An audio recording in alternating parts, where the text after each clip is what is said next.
Shalom, jemaat yang dikasihi Tuhan. Mari kita pagi hari ini bersama-sama kita menyatukan hati kita untuk memuliakan Dia lebih lagi. Karena kita tahu Tuhan kita sangat-sangat baik. Kita tahu bahwa sinar kemuliaannya selalu melingkupi kita, sehingga kita diperbolehkan terus bersama dengan Dia. Kita mau katakan dengan segenap hati kita, sinar kemuliaan-Mu Bapa.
bersamamu, Engkau yang melingkupi kami, karena kami tahu Engkau Bapa yang setia dan mulia.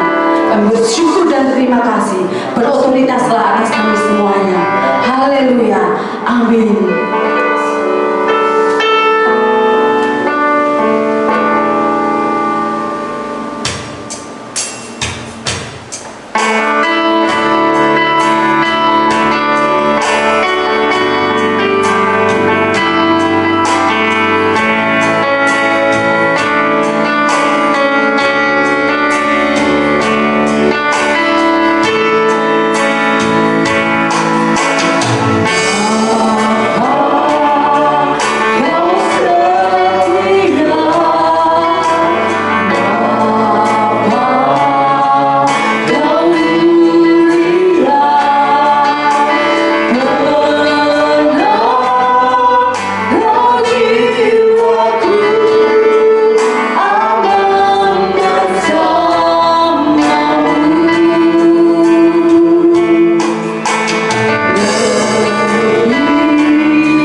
setiap kami, dan dia memimpin kepada kami, kepada kemuliaan demi kemuliaan, kepada kebenaran demi kebenaran. Dan dia Allah yang setia. Terima kasih Bapa. Terima kasih buat Yesus yang indah dan luar biasa dalam hidup kami.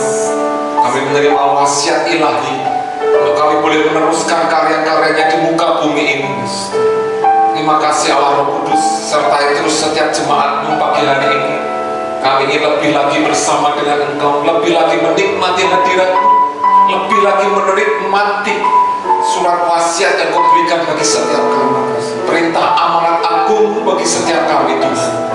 Terima kasih Tuhan, nyatakan firman-Mu, Roh Kudus, Kau jamah setiap hati pagi hari ini ketika kami beribadah bersama dengan keluarga. Engkau hadir di tengah-tengah kami. Kau menyatakan kuasa-Mu, Kau menyatakan hikmat-Mu untuk kami boleh mengerti kebenaran-Mu dalam hidup kami. Terima kasih Tuhan, ini doa kami. Kami naikkan di dalam nama-Mu, di dalam satu nama, Tuhan kami Yesus Kristus, Allah kami yang hidup. Kami sudah berdoa dan mengucap syukur. Haleluya. Semuanya siap diberkati firman Tuhan, katakan amin. Shalom Bapak Ibu dan saudara sekalian yang dikasihi Tuhan. Kembali kita bersuka, kembali kita berjumpa kembali untuk beribadah pada minggu ini, di mana senantiasa kita mengingat bahwa hari Minggu adalah hari Sabat, hari Tuhan bersama dengan umatnya. Tuhan berhenti dalam segala karya dan tindakannya, dan Dia meminta kita pun bersama-sama dengan Dia berhenti dalam segala tindakan kita, perbuatan kita, pekerjaan kita, untuk menikmati hadiratnya, untuk bersama-sama Dia menikmati kasih-Nya. Bapak Ibu dan saudara sekalian, pagi hari ini kita merenungkan bagaimana Yesus memberi amanat agung dalam kehidupan kita. Yesus menuliskan surat wasiatnya sebelum Dia naik ke surga, menuntaskan segala pekerjaan yang dibebankan Bapaknya bagi Dia. Pagi hari ini kita mau berkomitmen bersama dengan Tuhan bahwa kita semua orang percaya sudah siap untuk meneruskan karya Tuhan Yesus, baik lewat perkataan maupun perbuatan kita di tengah-tengah dunia ini, karena kita mengerti rencananya harus sampai tuntas, sampai sempurna, dan Dia ingin menyempurnakan rencananya lewat Anda dan saya, orang-orang yang dikasihinya, orang-orang percaya. Pagi hari ini judul firman Tuhan adalah menanggapi wasiat Tuhan Yesus. Menanggapi wasiat Tuhan Yesus. Bapak Ibu dan saudara sekalian, ketika kita mendengar kata wasiat, pikiran kita pasti tertuju pada sebuah surat yang diberikan oleh seseorang yang sudah meninggalkan dunia ini atau sudah meninggal dunia. Dan di dalam surat tersebut biasanya dituliskan apa yang harus dilakukan, diterima oleh si penerima surat tersebut, si penerima wasiat tersebut. Saudara, secara legal formal yang namanya wasiat itu diatur dalam kitab Undang-Undang Hukum Perdata, saudara, di mana ada satu pernyataan resmi ya bagi orang yang sudah meninggal itu, dan apa yang dituliskan untuk dilakukan dan dilaksanakan.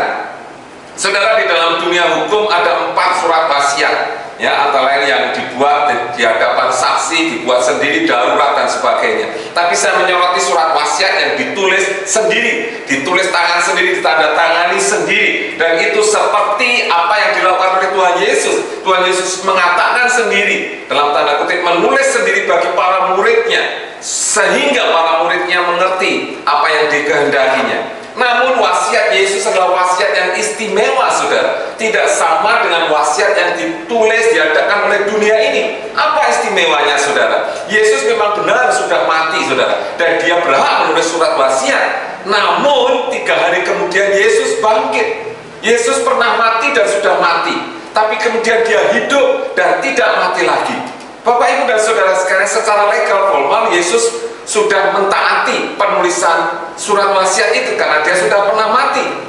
Namun karena kasih-Nya kepada setiap kita, kepada Anda dan saya penerima wasiat itu, kepada para rasul, Dia hidup untuk menemani mereka, untuk menyertai mereka, agar mereka sungguh-sungguh boleh melakukan wasiat itu dengan benar, boleh sungguh-sungguh melakukan wasiat dari Tuhan itu dengan sungguh-sungguh, dengan tanpa halangan apapun.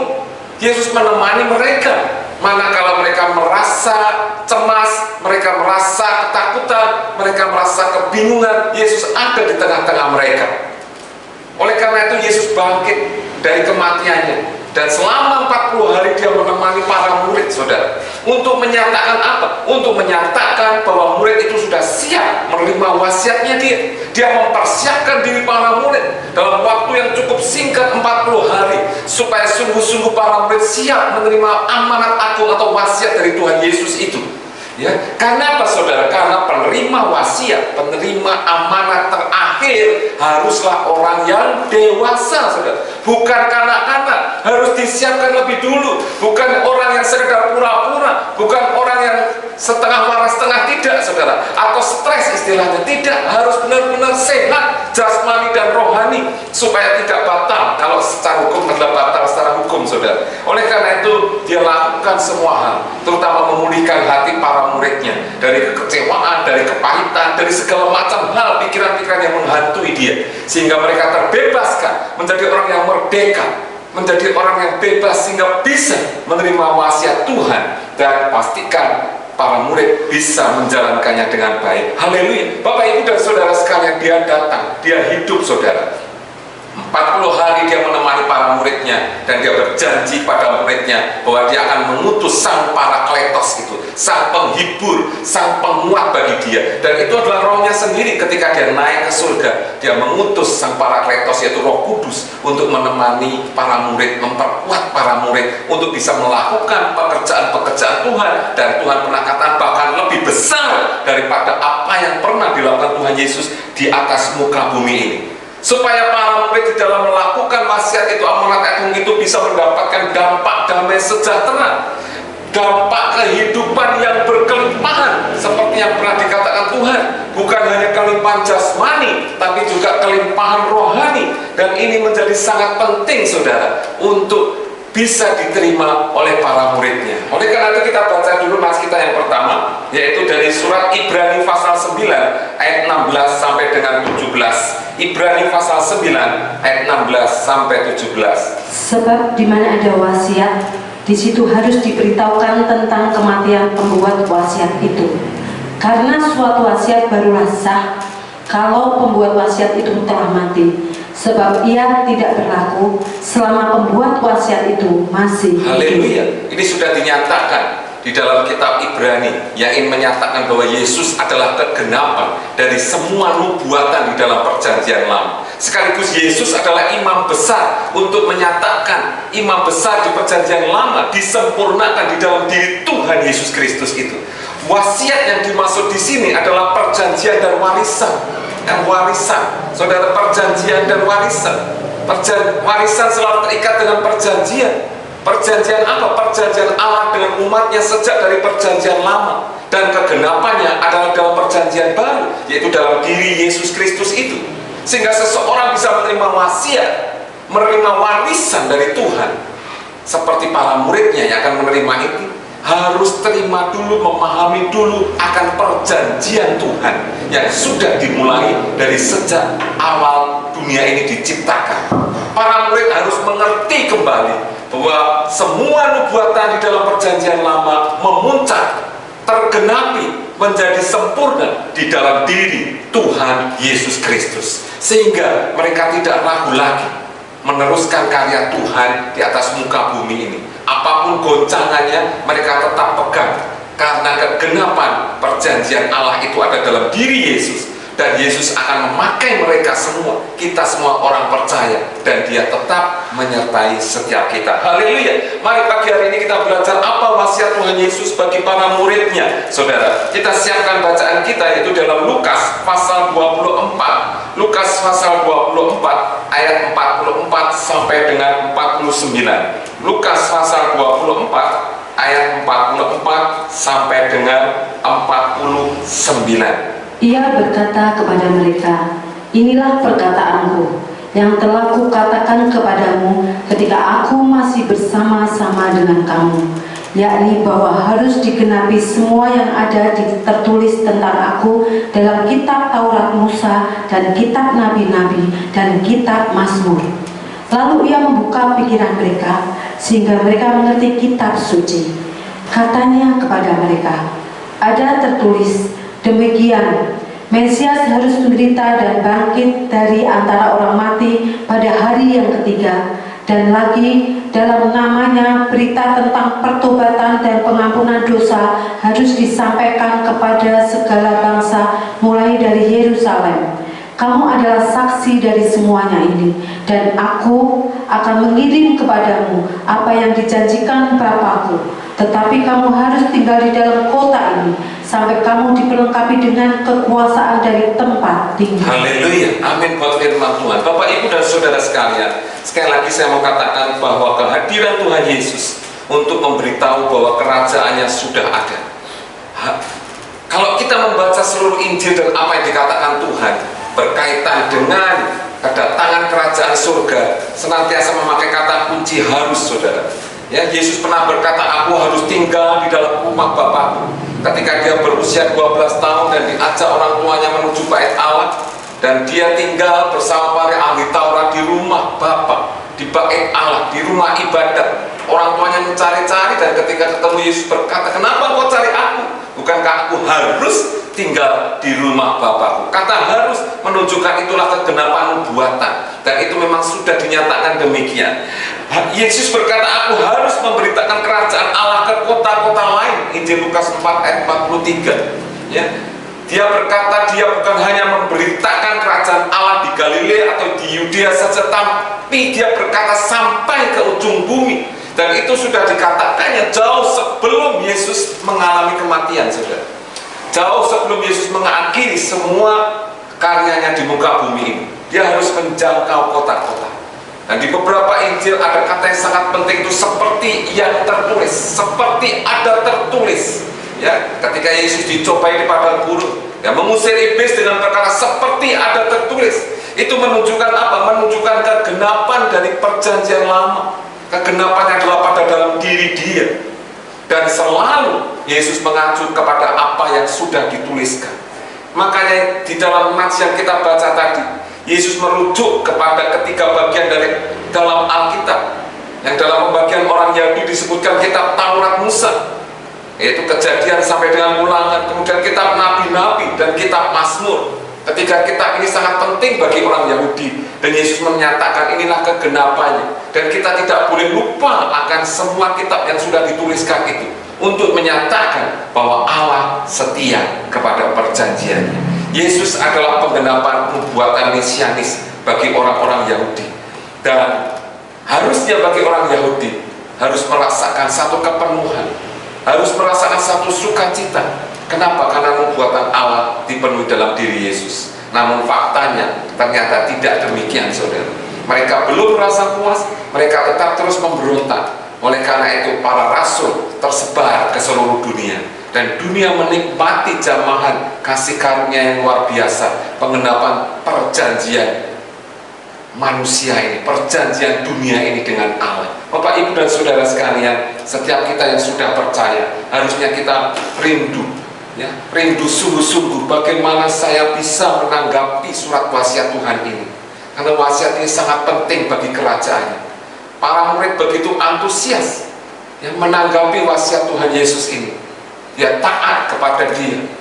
Oleh karenanya makanya Tuhan memakai mereka semua untuk menyatakan kerajaannya sampai ke ujung bumi. Mari kita belajar dari nas tadi, bagaimana supaya kita dapat menanggapi wasiat Tuhan Yesus. Yang pertama, kita perlu mengingat firman nubuatannya. Kita perlu mengingat firman nubuatannya.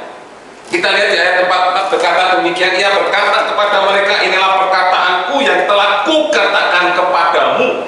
Berarti yang lampau sudah pernah dikatakan ketika aku masih bersama-sama dengan kamu, yaitu bahwa harus digenapi semua yang ada tertulis tentang aku dalam kitab Taurat Musa dan kitab Nabi-Nabi dan kitab Mazmur. Bapak, Ibu, saudara sekalian, para murid gagal. Terutama kita melihat Petrus pada minggu yang lalu, dia gagal untuk bisa mengerti bahwa Yesus adalah penggenapan hukum Taurat.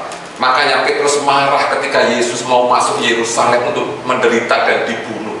Yesus melarang dan memegang tangan Yesus untuk tidak pergi ke Yerusalem kalau hanya ingin menyerahkan nyawanya. Padahal sudah tertulis jauh di dalam kitab-kitab para nabi. Yesaya sudah menubuatkan juga hambanya ini akan menderita, akan mati di salib dan akan bangkit.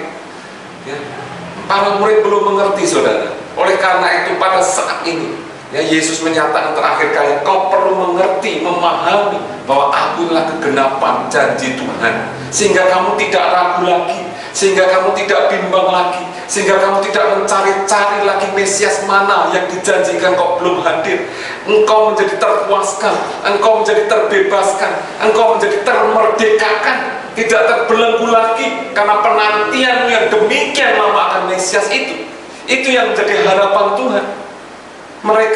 Tuhan ingin mereka sungguh-sungguh mengingat, mengerti akan firman nubuatan itu, sehingga implikasinya mereka bisa berkata, Yesus cukup bagi hidup.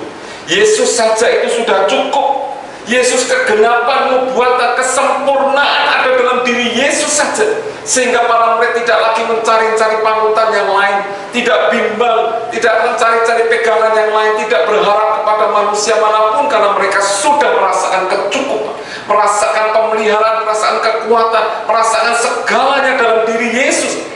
Dan Yesus tidak pernah meninggalkan dia, karena dia Allah yang berdaulat, Allah yang berkuasa, Allah yang mengatur setiap kehidupan mereka. Oleh karena itu setiap orang percaya, kita harus berani berkata, hanya Yesus saja, Jesus only. Sehingga itu memenuhi, sehingga itu mewarnai seluruh keputusan-keputusan kita. Yang menjadi dasar keputusan kita adalah Yesus saja, bukan yang lain-lain.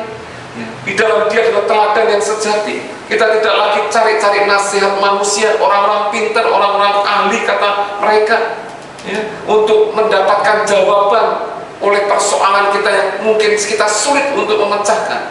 Kita tidak lagi terikat oleh adat istiadat, tradisi, kebiasaan-kebiasaan, ketahayulan, bahkan filsafat-filsafat dunia ini yang pada ujungnya adalah mendasarkan hidup pada egosentrisme, kepuasan diri pribadi.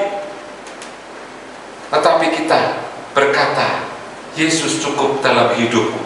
Yesus saja sudah memuaskan hidupku. Yesus saja sudah memberikan damai, sejahtera, kekuatan, dan perlindungan, dan segalanya dalam hidupku, sehingga kita boleh berjalan, menjalani kehidupan ini dengan tenang. Maka tenanglah jiwaku, seperti lagu tadi. Tenanglah jiwaku di dalam hadiratmu, di dalam hadiratnya Tuhan. Ketika kita tahu sungguh bahwa Yesus adalah yang sempurna, kegenapan dari seluruh nubuatan kitab-kitab suci. Bapak, Ibu, dan Saudara sekalian, mari kita menanggapi wasiat ini dengan sungguh menyadari dan mengimani ini dalam kehidupan kita. Jangan pernah biarkan iman kita kepada Tuhan, percaya kita kepada Yesus tergerus oleh hal-hal dunia ini. Tapi tetaplah teguh, berdiri, walaupun badai, ombak apapun menerjang kehidupan kita, tetaplah pegang Yesus saja. Yesus saja sudah cukup dalam kehidupan kita semua. Haleluya. Yang kedua, bagaimana kita dapat menanggapi wasiat Tuhan Yesus? Kita harus kenakan pikiran yang murni, saudara. Kita harus kenakan pikiran yang murni. Perhatikan ayat 45, Yesus menegur para muridnya. Lalu ia membuka pikiran mereka sehingga mereka mengerti kitab suci, saudara. Yesus membuka pikiran mereka. Kalau Yesus membuka, berarti dia tahu. Yesus tahu ada yang tertutup dalam pikiran para muridnya. Oleh karena itu dia perlu membuka pikiran mereka. Ada yang terselubungi, ada yang tertutupi, sehingga pikiran para murid tidak bisa menangkap, mengerti, memahami sepenuhnya kehendak Tuhan. Dan pada saat ini Yesus membuka pikiran mereka, membuka supaya mereka mengerti seluruh nubuatan Alkitab dan mempraktekannya, mengimplikasikannya, menerapkan di dalam kehidupan mereka sampai nanti, sampai kepada kekekalan. Saudara, apa sih yang menutupi, yang menyelubungi pikiran para murid, dan mungkin juga menyelubungi pikiran setiap kita orang-orang percaya? Yang menyelubungi para murid adalah rasionalisme, saudara. Pikiran yang menghantui, memasuki pikiran mereka. Tidak mungkin orang mati bisa bangkit lagi. Mustahil itu terjadi. Dan sudah kita renungkan beberapa waktu yang lalu ketika Yesus memulihkan Thomas, saudara. Pikiran yang menyelubungi adalah pikiran yang apatis, yang skeptis, yang tidak peduli, seperti yang minggu yang lalu kita renungkan. Petrus kembali ke hidup yang lama, menjadi nelayan lagi, cari duit lagi, memperkaya diri kembali. Apatis, tidak peduli lagi dengan hal yang rohani. Dia peduli hanya yang kelihatan saja, yang nampak saja, yang bisa dirasakan. Dan kemudian kembali ke hedonis lagi, menikmati kenikmatan-kenikmatan dunia. tidak mempedulikan yang lain, fokusnya kepada pribadi sendiri, ya. Dan semua akar permasalahan itu timbul karena kekecewaan, karena kepahitan, karena kegagalan, karena merasa ketidakberartian yang itu sudah kita renungkan kemarin. Dan semua itu sudah dipulihkan oleh Tuhan Yesus, ya. Mereka dipulihkan dengan kehadiran Tuhan, dengan pernyataan-pernyataan dan perkataan kuasa Tuhan. Dari kepahitan, kegagalan, ketidakberartian, mereka merasa tidak berarti karena ditinggal Yesus, tidak ada gunanya lagi, hidup seperti layangan kabur mungkin begitu. Tapi semua itu sudah dipulihkan. Dan Tuhan ingin mereka memiliki pikiran yang murni, pikiran yang genuine, pikiran yang asli, seperti saat pertama kali Tuhan menciptakan dengan pikiran kepada manusia itu, yang tidak tertutupi oleh hal-hal dunia ini. Sehingga pikiran murni itu bisa mengerti bahwa pemberitaan Kristus mewujudkan rencana Allah bagi bangsa-bangsa. Dengan pikiran yang murni, para murid bisa mengerti bahwa mereka harus membawa Injil sampai ke ujung bumi. Mereka harus jadi saksi, dikatakan demikian. Mereka harus menjadi saksi semua peristiwa-peristiwa yang mereka alami selama 3,5 tahun bersama dengan Yesus, sampai nanti Yesus datang kedua kalinya. Maka Yesus berkata, kamu adalah saksi. Di ayat 48 dikatakan, kamu adalah saksi dari semuanya ini. Seorang saksi sekali lagi adalah seorang yang dewasa, seorang yang sehat mental dan fisiknya, saudara.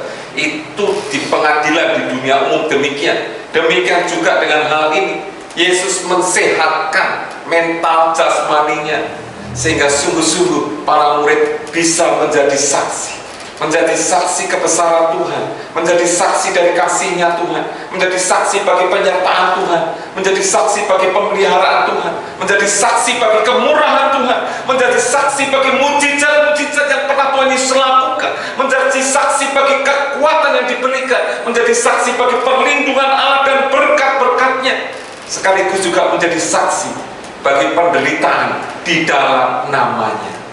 Jangan lupakan itu Bapak Ibu. Penderitaan karena nama Tuhan, bukan penderitaan karena dosa kita. Dan itu perlu bagi para murid untuk mengerti hal ini, untuk memiliki pikiran yang murni. Dan yang ketiga, bagaimana supaya dapat menanggapi wasiat Tuhan? Para murid harus sediakan diri untuk diperlengkapi. Para murid harus merelakan dirinya untuk diperlengkapi. Mari kita lihat lagi ayat 49, saudara. Ayat 49 katakan demikian, dan aku akan mengirim kepadamu apa yang dijanjikan Bapakmu. Perhatikan, tetapi kamu harus tinggal di dalam kota ini. Kota mana, saudara? Yaitu Yerusalem, sampai kamu diperlengkapi dengan kekuasaan dari tempat tinggi. Saudara, tidak cukup hanya pikiran yang dibuka, tidak cukup hanya satu pemahaman atau pengertian, tetapi harus dinyatakan dalam tindakan. Dan tindakan itu adalah rem, saudara, mengerem para murid. Para murid pastinya ingin segera pergi. Itu wajar dan logis, saudara. Kenapa, saudara? Karena Yerusalem kota yang panas, saudara. Mereka sudah dikejar-kejar. Tuduhan sudah diberikan bahwa mayat Yesus dicuri oleh para murid-muridnya, dan yang mencuri itu adalah para murid-muridnya. Dan pemerintah Romawi sudah mengirimkan tentara-tentaranya, barang siapa bisa menangkap langsung hukum mati. Ini satu kegentaran, satu ketakutan yang sudah menghantui mereka. Wajar kalau mereka ingin cepat tinggalkan Yerusalem saat Yesus sudah naik ke surga. Tetapi Yesus berkata, tinggallah di sini, tetap tinggal lebih dulu. Jangan cepat-cepat pergi, tinggal di Yerusalem dulu, diam dulu di Yerusalem. Kenapa, saudara? Kita berpikir kenapa Yesus perlu para murid itu diam dulu. Para murid perlu menyatukan visi terlebih dahulu bersama-sama. Setelah mereka dipulihkan, mereka perlu tinggal bersama-sama. Dan nanti kita baca dalam Injil Lukas yang kedua, itu kisah para rasul. Mereka bersekutu di loteng, di kamar loteng Yerusalem bersama-sama. Mereka ngomong bersama-sama, menyatukan visi, menselaraskan hati, ya. Bagaimana kita harus bertindak nantinya untuk meneruskan karya Tuhan. Mereka berbicara dari hati ke hati, Mungkin masih akan tinggal 1-2 hal saja, hal-hal yang belum tuntaskan di situ. Mereka perlu diam, mereka perlu tinggal bersama-sama lebih dulu di Yerusalem, sampai berkata apa? Diperlengkapi dari kuasa yang maha tinggi. Bapak Ibu dan saudara sekalian, kalau hari-hari ini kita harus tinggal diam di rumah kita masing-masing bersama dengan keluarga kita, pastikan pasti ada rencana Tuhan yang indah bagi setiap keluarga-keluarga Kristen ini, supaya kita boleh menyatukan hati, menyatukan visi bersama-sama untuk maju ke depan, menggenapkan apa yang menjadi rencana Tuhan. Kita perlu menyatukan gaya hidup kita, pandangan kita, supaya sungguh-sungguh rencana dan visi Tuhan tergenapi dalam kehidupan keluarga kita. Namun ada saja berita yang kita baca, ya, karena di rumah saja, karena COVID-19 ini, ada berita yang mengatakan justru rumah tangga pada retak, saudara. Ya, banyak terjadi percekcokan antara pasangan, perselisihan, dan bahkan ada yang berujung sampai kepada perceraian, saudara. Ini tentu bukan tujuan Tuhan, ini tentu bukan tujuannya Allah sendiri. Tujuan Allah sendiri seperti apa yang dikatakan Yesus ini. Mereka perlu berdiam untuk menyatukan hati, supaya ada harmoni, supaya ada kesamaan visi, supaya ada pengorbanan, juga melatih pengorbanan para murid satu dengan yang lain bagaimana ketika hidup bersama itu. Dan nanti ketika sudah terpisah, pengorbanan itu bisa nampak dinyatakan lewat orang-orang lain. Para murid perlu diproses lagi untuk menuju kepada kepenuhan kedewasaan rohani itu. Perlu ada proses, ya, selama 10 hari mereka perlu bersama-sama. Kalau orang yang diisolasi itu 14 hari gitu ya. Ya, ini kita penantian mulai dari kenaikan Tuhan sampai datangnya Roh Kudus 10 hari, saudara. Berdoa, berpuasa gitu, merekatkan diri, menyembah pada Tuhan sampai datang kuasa yang tempat ini. Dan ketika kuasa itu turun atas mereka, disitulah gereja yang ideal terbentuk, gereja yang sesungguhnya terbentuk. Kenapa? Karena ada kesatuan di antara para murid ini, dan mereka bergerak secara harmoni, saudara. Yang tidak lagi terjadi pertikaian, tapi bergerak secara dahsyat luar biasa. Dan akhirnya mereka mengakhirinya pun dengan satu kesepakatan, yaitu martir, saudara, yaitu mati, tercurah darahnya karena Tuhan. Hanya Yohanes yang memang Tuhan punya tujuan khusus yang istimewa bagi dia. Tapi semua muridnya kita melihat mereka mencurahkan darahnya bagi Tuhan di atas muka bumi. Bapak Ibu dan saudara sekalian, mari kita satukan hati kita. Ya, mari kita senantiasa mengharapkan supaya kita diperlengkapi dari kuasa di tempat tinggi. Oleh karena itu kita perlu diam hari-hari ini, bersekutu dengan Tuhan, minta supaya kuasa Roh Kudus sungguh-sungguh dicurahkan bagi setiap kita. Karena kuasa Roh Kudus memberikan alat, kita diberikan kuasa, kita diberikan sarana supaya kita bisa menyatakan kerajaan surga, dan banyak orang akan percaya dengan tanda-tanda heran dan mujizat yang Tuhan nyatakan lewat kita. Mereka boleh percayakan kerajaan surga nyata di tengah-tengah dunia ini. Mari rindukan setiap kita. Tuhan ingin memperlengkapi kita, Tuhan ingin memberikan kuasanya, Tuhan ingin memberikan karunia-Nya kepada semua orang. Karunia-karunia Roh Kudus dengan manifestasi-manifestasi yang hebat dari karunia Roh Kudus diberikan bagi setiap orang percaya. Namun Tuhan hanya minta supaya kita diam dulu, selaraskan hidup kita dan visi kita dengan Yesus lebih dulu, dengan rancangan-rancangannya, sehingga kita bisa membuka hati sepenuhnya hanya bagi Tuhan saja yang berbicara, berotoritas mutlak dalam kehidupan kita. Amin Bapak Ibu. Mari kita terus bersama-sama satukan visi dan hati kita. Kita baca ayat yang terakhir, Lukas 16 ayat yang ke-10, saudara. Amin. Dan pemain musik. Barang siapa setia dalam perkara-perkara kecil, ia setia juga dalam perkara-perkara besar. Dan barang siapa tidak benar dalam perkara-perkara kecil, ia tidak benar juga dalam perkara-perkara besar. Haleluya. Mari kita setia dalam perkara kecil. Ketika Tuhan minta yang gampang, yaitu diam dulu, dengarkan aku, bersekutu lebih dulu. Tidak sulit rasanya untuk diam bersama-sama dalam satu rumah, dalam satu tempat. Ya, tidak memberontak, tenang lebih dulu, menyatukan visi dan hati. Itu artinya perkara yang kecil. Ketika kita setia, Tuhan akan percayakan perkara yang besar. Para murid setia, mereka bersekutu 10 hari di loteng Yerusalem, maka perkara besar Tuhan sediakan bagi mereka. dan juga bagi Anda dan saya setiap orang Kristen. Bagaimana supaya dapat menggenapi wasiat Tuhan Yesus? Yang pertama, senantiasa mengingat firman buatannya. Mari kita terus baca firman-Nya. Bukan hanya perjanjian baru tapi perjanjian lama. Gumuli firman-Nya, karena itulah nubuatan Tuhan Yesus.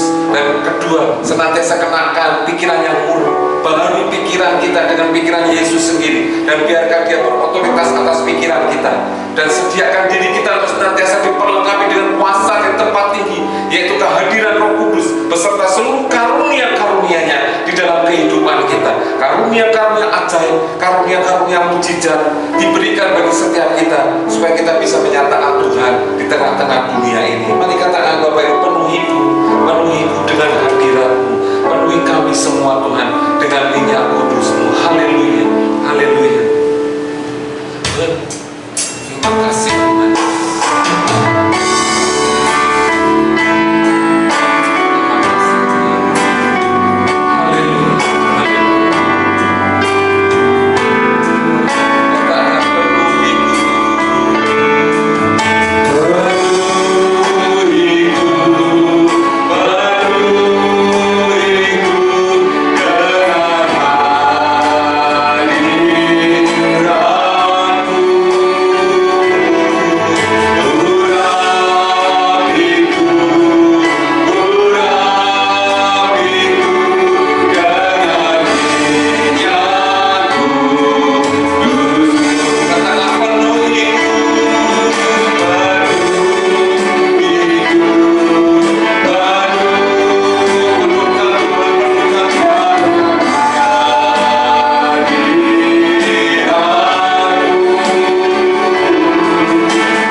Hadir dan datanglah ya Roh Kudus, jamah setiap umat-Mu, penuhi kerinduan hati kami, penuhi kehausan kami Tuhan, dengan kuasa dari tempat tinggi itu. Terima kasih Tuhan, firman-Mu terus tinggal dalam hidup kami, Dan kami mau terus dengar-dengaran dengan Engkau Tuhan. Dan kami mau terus dibentuk oleh firman-Mu Tuhan. Oleh karena itu kami rendahkan diri pagi hari ini di hadapan-Mu. Kami mau berdoa kepada-Mu Tuhan. Ini hati kami umat-Mu, gereja-Mu Tuhan. Kami bersyukur atas segala sesuatu Tuhan. Kami juga bersyukur atas situasi dan keadaan saat ini. Karena semuanya dalam pengawasan-Mu, semuanya dalam kendali dan kedaulatan-Mu Tuhan. Engkau izinkan semua yang terjadi bagi kami, supaya kami lebih lagi menjadi dewasa di dalam Engkau Tuhan. Jadikan mata rohani kami Tuhan untuk mengerti rancangan-rancangan-Mu Tuhan. Dan kami terus boleh berkata bahwa rancangan-Mu adalah rancangan terindah bagi kami. Kami satukan hati Tuhan, kami berdoa bagi Indonesia. Kami berdoa bagi pemimpin-pemimpin negara kami, Bapak Presiden dan para pembantunya, para menteri, dan mulai dari pejabat pusat maupun pejabat yang di tingkat provinsi, kabupaten, kota madya, bahkan kelurahan, kecamatan Tuhan. Mari Engkau menjamah setiap mereka agar mereka satu hati, satu visi di dalam membangun Indonesia ini, membangun kedamaian bagi masyarakatnya, memberi kekuatan, memberi semangat, memberi motivasi untuk terus bertahan dalam situasi COVID-19 ini Tuhan. Mari jamah Tuhan, jamah, turunkan hikmat marifat-Mu Tuhan bagi para pemimpin kami dan juga bagi seluruh rakyat Indonesia untuk bisa mengerti bahwa apa yang diperintahkan oleh negara ini adalah berasal dari Engkau, karena mereka para pemimpin kami memiliki otoritas daripada Engkau. Kami berdoa untuk para medis, dokter, dan para perawat-perawat yang ada, dan semua yang bergerak di bidang medis dan obat-obatan. Tuhan beri kekuatan, Tuhan beri jamahan, Tuhan beri pernyataan bagi mereka Tuhan, sehingga mereka terus bertahan, berperang melawan COVID-19 ini Tuhan. Karena kami percaya ada waktu bahwa Indonesia akan terbebas dari COVID-19 ini Tuhan. Di dalam nama Yesus, di dalam nama Yesus, Tuhan akan memulihkan kembali rakyat Indonesia ini Tuhan. Kami percaya janji-Mu Tuhan, kami percaya penyertaan-Mu Tuhan. Oleh karena itu kuatkan setiap kami Tuhan. Kami berdoa juga yang saat ini sedang terbaring sakit Tuhan, sedang lemah fisik, entahkah itu karena COVID-19 atau tidak Tuhan. Mari Engkau jamah mereka. Engkau adalah Yehova Rafa, Allah yang menyembuhkan dan memulihkan setiap kami. Oleh karena itu sembuhkan dan pulihkan mereka yang sakit Tuhan, sehingga mereka boleh sembuh dan beraktivitas kembali Tuhan. Allah, Engkau sanggup menghentikan penyebaran COVID-19 ini Tuhan. Engkau berkuasa Tuhan untuk menyetop, menghentikannya Tuhan. Di dalam nama Yesus, di dalam nama Yesus. Tuhan menjamah jemaat-Mu Tuhan, secara khusus GBT Keawalian ini Tuhan. Mari Engkau beri damai sejahtera, sukacita-Mu sendiri bagi setiap mereka Tuhan. Mereka yang sedang ada di rumah saja saat ini Tuhan, atau yang masih beraktivitas di tempat kerja Tuhan. Mari Engkau menjamah setiap mereka, beri kekuatan, beri pengharapan akan Engkau. Karena Tuhan menyertai, Tuhan memberi kemurahan, Tuhan menjamin kehidupan mereka. Terima kasih Tuhan Yesus. Terima kasih Tuhan. Kau Allah yang memberi kecukupan bagi kami semua. Kau Allah memberi terobosan demi terobosan bagi kami semua Tuhan.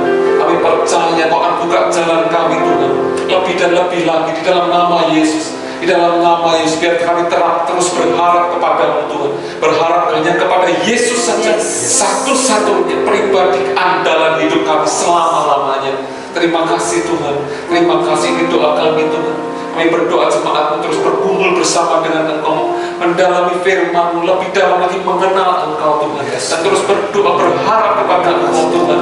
Di dalam nama Yesus, satukan kami jemaat-Mu Tuhan. Walaupun kami beribadah di rumah kami masing-masing, tapi kami percaya Tuhan menjamin dan melindungi dan menyatukan kami dalam satu visi-Mu Tuhan. Kami berdoa untuk proses pembangunan rumah Tuhan yang permanen, gereja GBT Keamanan permanen Tuhan. Di dalam nama Yesus, Tuhan mengawal proses legalisasinya Tuhan, sehingga tidak membutuhkan waktu yang lama, sehingga boleh keluar izin untuk membangun Tuhan. Kami boleh bersiap-siap untuk membangun. Satukan hati kami Tuhan. Engkau sendiri yang memimpin Tuhan, Engkau sendiri yang mencukupkan, Engkau sendiri yang memberi apa yang kami butuhkan. Di dalam nama Yesus, kami tidak akan kekurangan. Kami tidak akan kekurangan Tuhan di dalam Engkau Tuhan. Terima kasih Tuhan Yesus. Terima kasih Tuhan.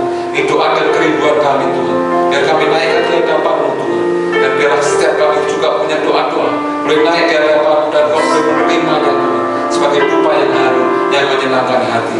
Terima kasih Tuhan Yesus. Terima kasih Allah Roh Kudus. Sebentar kami akan berpisah dan mengakhiri ibadah ini Tuhan. Kami rindukan berkat-Mu mengiring kami, menyertai kami semua. Mari Bapak Ibu, kita adakan tangan kita dan kita terima berkat daripada Tuhan. Jemaat Tuhan, keluarlah dan terimalah berkat penyertaan Allah Bapa, kasih karunia, kasih sayang dari Tuhan Yesus Kristus, dan kuasa dari Allah Roh Kudus. Tuhan memberkati engkau dan melindungi engkau. Tuhan menyinari engkau dengan wajahnya dan memberikan engkau kasih karunia. Tuhan menghadapkan wajahnya kepadamu dan memberi engkau